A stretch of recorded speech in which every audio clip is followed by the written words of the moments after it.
ଆମର ପରବର୍ତ୍ତୀ ଯିଏ ଅପା ଅଛନ୍ତି ଲୋପାମୁଦ୍ରା ମୁଖାର୍ଜୀ ତାଙ୍କୁ ଅନୁରୋଧ କରୁଛି ଆଜିକାର ବିଷୟବସ୍ତୁ ଉପରେ ସେ କିଛି କହିବେ ଏବଂ ସେ ଯେଭଳି ଭାବରେ ଚାହାନ୍ତି କଣ୍ଡକ୍ଟ କରିବା ପାଇଁ ସେସନକୁ ତାଙ୍କର ବକ୍ତବ୍ୟ ସେ ରଖିବେ। লোপামুদ্রা ম্যাডাম। আজ আমরা অনেকক্ষণ বসে আছি, তো এখন আমরা একটা গাইডেড মেডিটেশন করব। একটু দাঁড়াতে হবে, হ্যাঁ, বেশ ঠান্ডা তো একটু দাঁড়াবো। আর এটা হচ্ছে আমাদের অর্চনা আপা যা বললেন সেটারই একটা কন্টিনিউয়েশন। হ্যাঁ, উনি তো খুব ভালো করে একটা ফাউন্ডেশন সেট আপ করেছে। তা উনি বলেছেন স্ত্রী শক্তির কথা আর পুরুষ শক্তির কথা। আর সেই স্ত্রী শক্তি কিন্তু স্ত্রীর নারীর শরীরে যে আছে সেরকম নয়, সে স্ত্রী শক্তি পুরুষের শরীরেও আছে, আর পুরুষ শক্তিও নারীর শরীরে আছে। কিন্তু আজকে আমরা একটু স্ত্রী শক্তির কথা একটু চিন্তা করব। হ্যাঁ, তো আপনারা সবাই দাঁড়াতে পারলে ভালো হয়, আর হাত পা একটু একটু আলগা করতে হবে, ঠিক আছে? তো একটু একটু সরে সরে দাঁড়ান, একটু একটু জায়গা লাগবে। তো একটা কথা আমরা শুনলাম যে ধারণা শক্তি, ধরতি না, যে ধরে সে হচ্ছে একটা নারী, একটা স্ত্রীর শক্তি টু হোল্ড আপ, ধরন। সেখান থেকে অনেকগুলো কথা আসে, ধরতি, ধরতি আমাদের ধরে থাকে না, তাই জন্যে ধরতি। তারপরে ধর্মা, যে আমাদের ধরে থাকে। আর একটা কথা হচ্ছে আধার, আধার হচ্ছে বডি, সেও তো আমাদের ধরে থাকে। তো আমরা এখন একটা মেডিটেশন করব, আধারের মেডিটেশন। হ্যাঁ, তো আমরা ধরে থাকবো। তো ফার্স্ট অফ অল মানে শুরুতে অঞ্জলির মধ্যে ধরে থাকবো, ছোট্ট একটা ধরা। তো অঞ্জলির মধ্যে আমরা কি ধরতে পারি? জল ধরতে পারি, ফুল ধরতে পারি, খাবার ধরতে পারি। অন্নপূর্ণাকে মনে আছে? অন্নপূর্ণা দেবী, সে শিব এসেছিলেন একটা নরমুণ্ড নিয়ে, একটা অঞ্জলি, এক অঞ্জলি নরমুণ্ড নিয়ে এসেছিলেন। আর সেই ধারণ শক্তি ছিল নরমুণ্ড। আসলে নরমুণ্ডটা ছিল ব্রহ্মার মাথা, উল্টো ছিল। তো সেটা হচ্ছে একটা মেল সিম্বল, বড় পুরুষের একটা সিম্বল, যেটাতে কিছু ধারণ শক্তি নেই। সেটার একটা শুধু আঘাত করবার শক্তি আছে। কিন্তু সেই নরমুণ্ডটা যখন শিব ঘুরিয়ে নিলেন, সেটা এখন একটা অঞ্জলি হয়ে গেল। আর সেখানে মা অন্নপূর্ণা খাবার দিতে পারলেন, আর তাতে ওনার ওই যেই কার্সটা ছিল সেটা থেকে মুক্ত হলেন। তা আমরা প্রথমে অঞ্জলি করব। আর আপনারা চোখ বন্ধ করতে পারেন যদি চান, বা চোখ খোলাও রাখতে পারেন। আর সেখানে এমনি ইমাজিন করুন যে আকাশের জল পড়ছে, মানে অমৃতধারা জল পড়ছে, ঠিক আছে? অঞ্জলিতে অমৃতধারা পড়ছে, তারপর অঞ্জলিতে পুষ্প পড়ছে, তারপরে অঞ্জলিতে ঘি পড়ছে। ঘৃতা, বেদে ঘৃতা মানে সিম্বলিক ল্যাঙ্গুয়েজ ওরা ব্যবহার করে না। তো ঘৃতা হচ্ছে ক্ল্যারিফাইড মাইন্ড, মানে যে মন দেওয়ালের মতো আলোকে ছিটকে দেবে না, আলোটাকে মধ্যে আসতে দেবে, মানে ক্ল্যারিফাইড পিউরিফাইড মাইন্ড। তো ইনটিউশন যখন আসে মাথায়, দেখো স্ট্রেট চলে আসতে পারে, ছিটকে বেরোবে না।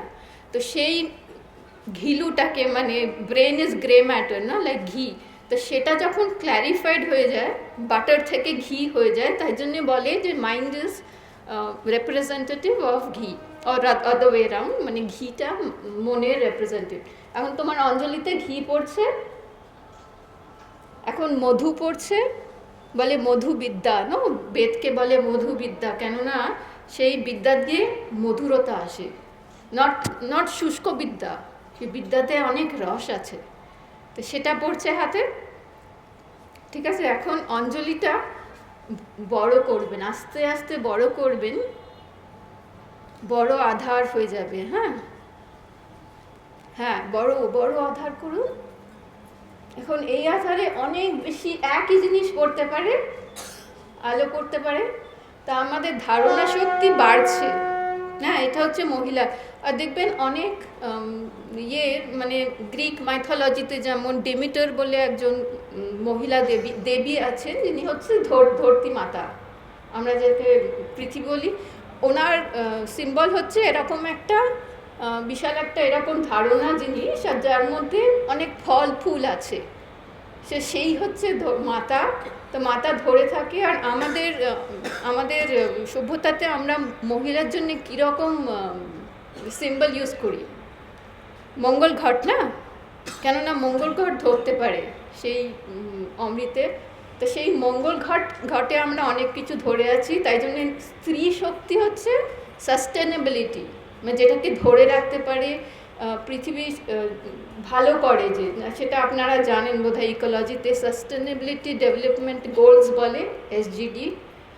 সেটা আপনারা দেখবেন, সেটা হচ্ছে কি করে পৃথিবীর সঙ্গে সিম্বায়োটিক্যালি থাকা, একসঙ্গে থাকা, ধ্বংস না করা। কিন্তু এটা তো আমরা ধরলাম, অনেক কিছুই ধরতে পারি, ভালো খারাপ সব কিছুই ধরতে পারি। অনেক শতাব্দী ধরে মেয়েরা খারাপটা ধরে রেখেছে, অনেক অন্যদের দুঃখ ধরে রেখেছে। এখন এত দুঃখ ধরে রাখলে তো পড়ে যাবে না।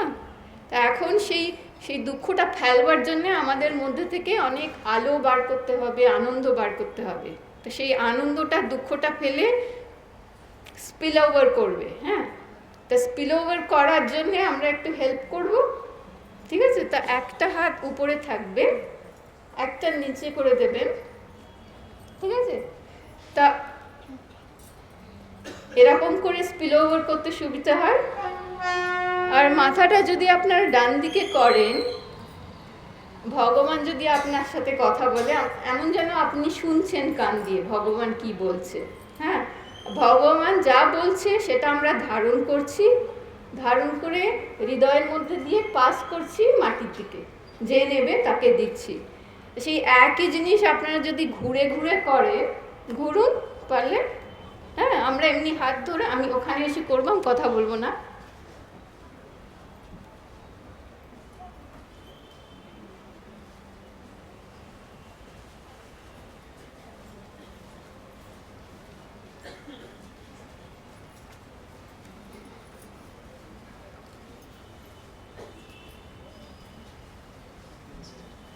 হ্যাঁ, আপনারা ঘুরতে থাকুন। তা এই পজিশনটা যদি আপনারা দেখেন, এইটা আর যখন উল্টো হবেন, উল্টো হাত থাকবে, তো দুটো একসঙ্গে করে এঁকে নিন, কীরকম হয়। এই একটা আঁকা হলো, ঠিক আছে? তা হাতগুলো আঁকলে সেই আঁকাটা কীরকম হয় একটু ভিজুয়ালাইজ করুন। এরকম হলো তো একটা। হ্যাঁ, স্বাস্তিকা, স্বাস্তিকা, হ্যাঁ, স্বাস্তিকা, স্বাস্তিকা হয় না এমনি এরকম, আর অন্য, হ্যাঁ উল্টো। এই আপনারা এই ইমেজে এটা ধরে রাখুন। এখন আমি টার্ন করব, ঠিক আছে? বোঝা গেল না? তা এই ধারণা শক্তিটা উপর থেকে নিয়ে, ভগবানের কাছ থেকে নিয়ে মাটিতে দেওয়া, সেটাই যদি ঘুরে ঘুরে করে, সেটা হচ্ছে স্বাস্তিকার চক্র। সেটাও হচ্ছে স্ত্রীর একটা সিম্বল। তাই জন্য মঙ্গল ঘটে কি আঁকা হয়? স্বাস্তিকা আঁকা হয় না? আর কথাটা হচ্ছে সুঅস্থি, মানে সুন্দরভাবে অস্থি বিরাজ করা। তা সেইটা হচ্ছে স্ত্রীর সবচেয়ে সুন্দর একটা শক্তি, সুন্দরভাবে বিরাজ করা। আর ভগবানের কাছ থেকে গ্রেস বা যা ভগবান দিতে চান সেটা নিয়ে শুধু নিজের জন্য ধরে রাখা নয়, পাস অন করা, সেটাই হচ্ছে বৈশিষ্ট্য। সেটা স্ত্রীরা, মানে স্ত্রী মানে নট নারী, যে স্ত্রী শক্তিটা আছে পুরুষদের মধ্যে আছে, সেটা আমরা সবসময় করে চলেছি। সেটাকে উনি বলছিলেন না, সহানুভূতি, অন্যদের কথা ভাবা, সেটা ওদেরকে ভগবান যে আশ্বাসন দিচ্ছে, মানে হিলিং পাওয়ার দিচ্ছে, সেটা পাস অন করা।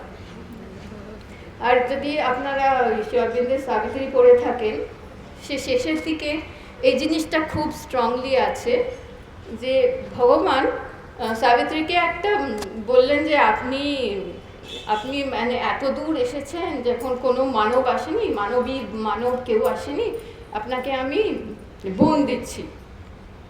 তা সেটা বললেন যে আপনি চুজ করেন, মানে মোক্ষ তো সবাই চায় না চলে যাওয়ার জন্যে। তো সাবিত্রী বলল, না, আমি মোক্ষ চাই না, আমি এই পৃথিবীতে এই রকম করে পাস অন করতে চাই। তো কী পাস অন করবে? তো বলছে দাই পিস ও লর্ড। প্রথমে চাইলো ফার্স্ট গুণ, সবার জন্য শান্তি চাই, দাই পিস ও লর্ড। তারপরে ভগবানও এরকম খুব অভিভূত হয়ে বলল আর একটা বোন চাও। এবার ভগবান ভাবছে নিশ্চয়ই এবার মোক্ষ চাইবে, পিস তো দিয়ে দিয়েছে, আর কি চাই? তখনও বললো না, দাই জয় ও লর্ড, দাই লাভ ও লর্ড। একের পর এক ভগবান গুণ দিতে চাইছে, thy joy o lord, like grace o lord, সব কিছু for the magnificent soul of man on earth. মানুষরা বোঝেনি যে ওদের সোল এত ম্যাগনিফিসেন্ট, সেটা সাবিত্রী বলে দিল যে there is something so magnificent about human soul that it is worth your passing on your peace. মানে আপনার পিস দিন, আপনার জয় দিন, আপনার লাভ দিন, এগুলো সব মানুষের জন্য আমি চাই। তা সাবিত্রী ওই স্বাস্তিকা হয়ে রয়েছেন, আর যুগ যুগ ধরে সব যাদের মধ্যে ওই স্ত্রী ভাবটা আছে তারা স্বাস্তিকা হয়ে রয়েছে, তারা সেই ধারণ শক্তি হয়ে রয়েছে। আর এখন শুধু কষ্টের ধারণ না, ভগবানের গ্রেস পাস অন করার জন্য। ঠিক আছে, তো মাঝে মাঝে আপনারা এটা করবেন, ঘুরবেন। এটা কিন্তু একটা সুফি রুমির নাম শুনেছেন নিশ্চয়ই। আর সুফি আর ভক্তি মুভমেন্ট একই মুভমেন্ট, দুজনেই হচ্ছে মানে প্রেমে গদগদ হয়ে ভগবানের পায়ে পড়া, লুটিয়ে পড়া। সেই মুভমেন্ট, ভক্তি যেটা আমরা জগন্নাথের ভক্তি করি, সেই একই জিনিস সুফিরা করে। ওরা এই নাচটা করে, ডারভিশ ডান্স বলে। ওরা এরকম স্কার্ট পরে, সাদা বড় স্কার্ট, যাতে যখন ঘুরবে না স্কার্টটা ঘুরে খুব সুন্দর লাগে, একদম হাওয়াইয়ের পরে। জিনিসটা হচ্ছে ওই স্বাস্তিকাটাই ডাইনামিক স্বাস্তিকা বানিয়ে দিচ্ছে। আমরা যেটাকে আঁকি সেটা স্ট্যাটিক স্বাস্তিকা, তো ডাইনামিক করে দিলে কি হচ্ছে যে সেই ভাইব্রেশনটা যেটা আপনারা ধরে আছেন, ভাইব্রেশন অফ গ্রেস, সেটা ছড়িয়ে যাচ্ছে। আর যত ঘুরবেন তত ছড়াচ্ছে। যেমন প্রেয়ার হুইল না, বুদ্ধার প্রেয়ার হুইল আছে লেখা ওম মানি পদ্মে হোম। লোকেরা কেন ঘোরায়? যাতে ওটা ছড়ায়, একটা রিপলস শুরু করেন। যদি একটা ছোট গোল প্রেয়ার হুইল, কিন্তু সেটা ঘোরালে তার রিপলস অনেক দূর অবধি যায়। পুরো ভাইব্রেশন থিওরি, মানে সাটল ভাইব্রেশন। তা এটাও যদি আপনারা করেন, ঘোরেন, নিজের মধ্যে তো খুব এনার্জি লাগবে। আর দেখবেন একটা অ্যাটমসফিয়ারে ক্লেন্সিং হবে, একটা পিউরিফিকেশন হবে। যে বাড়িতে আছে যদি কোনো কলহ হচ্ছে সেটা করবে, যে কলহ করছে তাকে বলবেন করতে, নিজের মধ্যে থেকে একটা পিউরিফিকেশন আসবে আর একটা সুন্দর ক্লেন্সিং হবে। চেষ্টা করে দেখবেন। নেক্সট টাইম আপনারা পাঠচক্র করেন, এটা দিয়ে শুরু করবেন, ঠিক আছে? ব্যাস, এখন আমাদের টাইমও নেই, আর এটা দিয়ে আমি শেষ করছি, ঠিক আছে? এখন না, কাল সকালে আর একটা অন্য গাইডেড মেডিটেশন করবো আমরা, ঠিক আছে? আজকে 8:30 হয়ে গেল তো, এতটুকুই। ওকে, থ্যাংক ইউ।